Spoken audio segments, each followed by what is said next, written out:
I remember that day so clearly.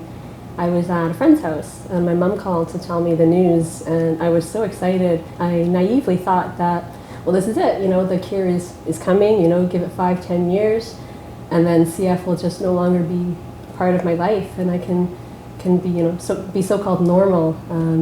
So it's not quite how things turned out. So although we thought 25 years ago with discovery of the gene that there would be a cure very shortly, that didn't turn out to be the case because we had to learn so much science. There was discussion that perhaps there was 3 or 4, maybe 5 different mutations that were disease-causing. And of course we've learned a lot in those last 25 years, and that there's over 2,000 mutations that are that have been discovered. So there was so much science that had to be discovered before therapies which target the mutant protein could be developed. And because of that, they've been able to find new treatments.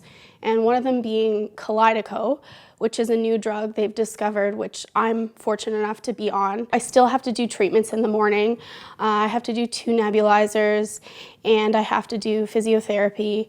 And it usually takes me between an hour and an hour and a half. People take things for granted, like doing laundry and making your bed kind of thing. And before this drug, I struggled with that. It's nice because I can wake up and I don't have that urgency to feel like I have to cough like I did before.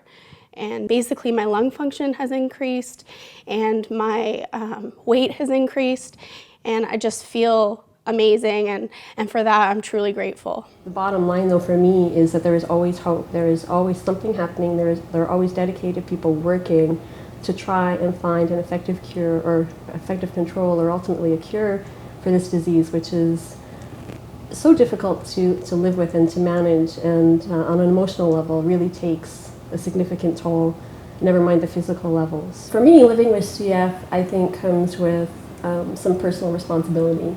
I'm fortunate enough to still be here almost 40 years later and to be well enough to actually make a contribution. So I formed a team called Shanny Stompers, and we started off really small, just I think 4 or 6 of us on the team, and we did our CF walk. We raised a couple $1,000, and we were pretty pleased that we could do that. And so now, 11 years later, we've raised almost $300,000 for that vital CF research and for patient care. So I'm very proud of what we've been able to achieve and the awareness that we've been able to spread. Really, I find the strength to do that from my family and my friends.